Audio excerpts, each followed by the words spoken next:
soir, nous recevons Jean-Luc Romero, le président de l'association Mourir dans la dignité.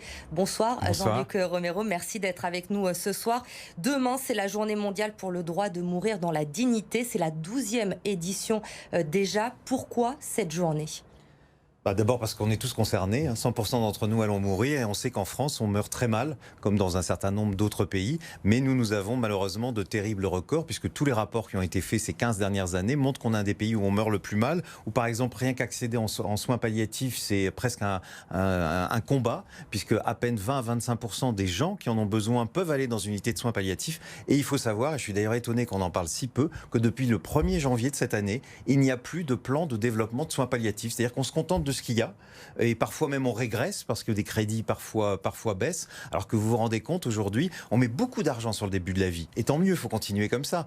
On voit qu'on a une politique nataliste qui fonctionne, mais vous vous rendez compte, la fin de la vie, on a l'impression qu'on n'est plus des citoyens, et l'argent n'est pas là, les lits ne sont pas là, et puis on ne veut pas entendre les gens qui à un moment n'en peuvent plus et veulent partir, et donc l'euthanasie n'existe toujours pas dans notre pays, et j'ai beaucoup d'ailleurs apprécié aujourd'hui la tribune que vous avez peut-être lue de féministes, de celles qui étaient à l'origine de l'appel des 343 salopes pour l'avortement, qui disait elle à l'époque mon corps m'appartient.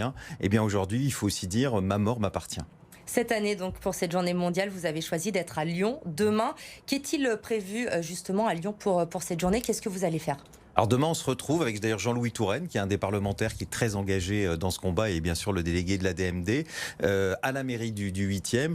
Il y aura 100 manifestations dans toute la France. Donc moi, j'ai souhaité être à Lyon le matin et je serai bien sûr à Paris l'après-midi. Je trouvais que c'était important d'être ici parce qu'il y a un des parlementaires qui est évidemment très engagé. Et qu'on C'est un appui pour vous politique, Jean-Louis Touraine ? Il fait partie de la majorité. Et aujourd'hui, vous savez, il y a quelque chose quand même de très nouveau et qui est important pour nous. Il y a des parlementaires dans tous les groupes. Même à droite, où avant c'était beaucoup plus compliqué. Et je pense aujourd'hui qu'on a une majorité de députés qui sont favorables. Donc dans ces 100 manifestations qui vont avoir lieu demain, et notamment à Lyon, c'est un appel au président de la République qu'il nous entende enfin, qu'il arrête d'écouter sa ministre de la Santé, qui en plus sur la question dit quand même beaucoup de bêtises. Quand elle dit que par exemple qu'en Belgique, il suffit de demander 3 fois et même sans maladie, on peut être aidé à mourir, ça n'existe nulle part ça. Évidemment qu'en Belgique, pour pouvoir être aidé, il faut être malade.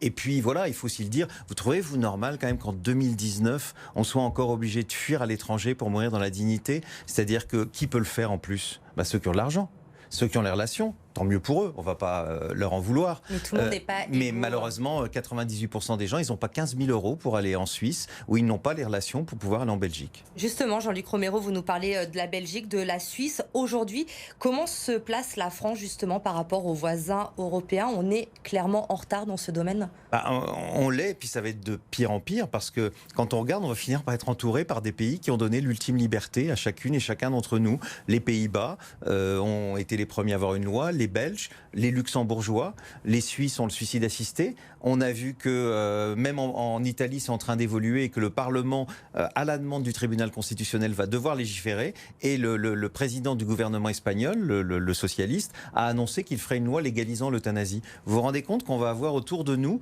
des pays dont certains sont des royaumes et qui donnent cette loi qui est une loi laïque, parce qu'il n'y a pas de loi plus laïque qui respecte tout le monde. Elle respecte les gens qui ont des convictions religieuses et elle respecte les autres parce qu'elle met la volonté de la personne au centre des décisions, alors qu'aujourd'hui, il faut quand même le dire, qui est-ce qui décide ? C'est surtout ceux qui sont autour du lit, et pas la personne qui est en train de mourir. Selon vous, aujourd'hui, pourquoi ça bloque en France ? C'est une frilosité des politiques ? C'est peut-être les lobbies religieux qui sont encore trop présents ? Alors, les sondages sont clairs, c'est l'opinion est favorable, non pas parce que les gens veulent euthanasier, mais ils savent qu'il y a parfois des souffrances qui sont atroces. Et ils veulent avoir ce choix, ils veulent avoir des soins palliatifs et ils veulent avoir ça. Aujourd'hui, évidemment que les responsables religieux font tout pour qu'il n'y ait pas cette loi, mais ils sont eux-mêmes en total désaccord avec leurs fidèles. Vous savez, la Croix, qui a été très honnête, a publié un sondage il y a plus d'1 an qui nous dit que 72% des catholiques pratiquants, c'est-à-dire ceux qui vont à la messe toutes les semaines, sont favorables à l'égalisation de l'euthanasie ou du suicide assisté. Voilà, aujourd'hui, l'opinion le veut parce qu'elle sait que vous savez, c'est pas une obligation l'euthanasie. C'est comme l'avortement, c'est un droit qu'on donne aux gens. Et vous savez, dans une société, quand on donne un droit supplémentaire, supplémentaires, et notamment ce droit ultime. C'est toute la société qui s'élève, et j'espère que Emmanuel Macron va enfin l'entendre, et qu'après les lois bioéthiques, on va avoir cette loi d'ultime liberté qu'on attend toutes et tous. Vous, aujourd'hui, on l'a dit, vous êtes le président de l'association Mourir dans la dignité.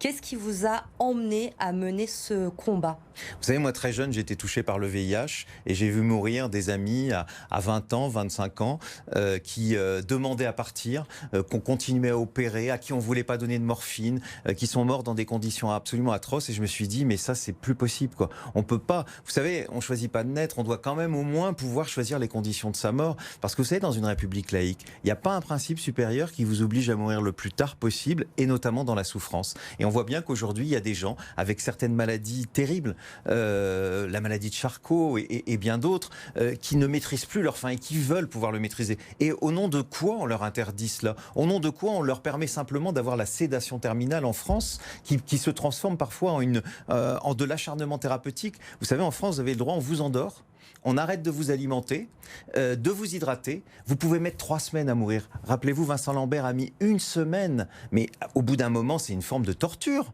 Et ça, c'est la loi française. Donc, ils savent, les médecins, quand ils font ça, que vous n'allez jamais vous réveiller. En quoi ce serait plus cruel de permettre à quelqu'un de partir, tout simplement, en quelques minutes, entouré des gens qu'il aime ? Est-ce que vous avez l'impression, justement, que cette affaire de Vincent Lambert, qui a été très médiatique, on en a beaucoup parlé, ça aide aussi la cause ? Bien sûr, parce que ça montre à quel point les 3 lois Leonetti, parce qu'il y en a eu 3, on l'oublie, ne fonctionnent pas. Parce qu'elles se sont surtout occupées des droits et des devoirs des médecins. Il fallait le faire un jour, bien sûr, mais elles oublient toujours celle ou celui qui meurt. Et donc, il faut qu'on change de logique et qu'on mette enfin la personne mourante au centre des décisions. C'est ça qu'il faut changer. C'est qu'on nous prenne enfin en considération. Et c'est vrai que le lobby religieux et le lobby des grands médecins, parce qu'il y a aussi ceux-là que j'ai oublié d'évoquer tout à l'heure, qui, quelque part, sont des espèces de toute puissance, n'ont pas compris que c'est à vous ou à moi de décider ce qui est le mieux pour nous. Que les médecins nous soignent, c'est formidable, qu'ils nous donnent leur science, mais à un moment, quand on doit mourir, parce que je suis désolé, mais on n'est pas immortel, eh bien qu'on nous laisse choisir les conditions de notre mort, si on va aller jusqu'au bout du bout, ou si à un moment on estime que les heures, les jours ou les mois qui restent ne sont pas utiles, c'est à nous de le décider. On parlait de Jean-Louis Touraine tout à l'heure, c'est le rapporteur justement de la loi bioéthique. Vous attendez quoi aujourd'hui ? Les lois bioéthiques, c'est pas dedans, puisque la ministre de la Santé ne l'a pas voulu. Et quelque part, on préfère, puisqu'elle est absolument opposée, et c'est pas plus mal. Et d'ailleurs, elle-même a dit, toutes les lois sur la fin de vie l'ont été faites sous forme de propositions de loi. Jean-Louis Touraine et d'autres, la France Insoumise, les radicaux de gauche, etc., ont des propositions de loi. Nous, ce qu'on espère, après les lois bioéthiques, c'est qu'enfin, en 2020, et d'ailleurs, Jean-Louis Touraine se bat aussi pour cela, que cette loi, cette proposition de loi passe. Vous savez, on ne peut pas être encore les derniers. Et puis, vous savez, derrière, c'est quand même des souffrances. Voilà. Il faut que les gens n'aient pas peur. Parce que moi, j'entends certains qui disent, vous vous rendez compte, si on fait ça, on va tuer tout le monde. Mais c'est absurde. Parce qu'une loi, vous savez, c'est fait pour protéger les gens. À partir du moment où vous mettez des conditions, et le plus faible est protégé.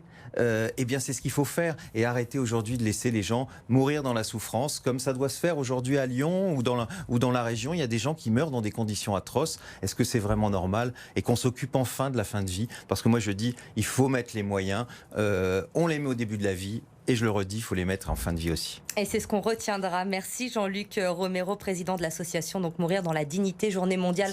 Demain, vous serez à Lyon, notamment dans la matinée. Merci d'avoir été avec nous. C'était l'invité de Bonsoir Lyon.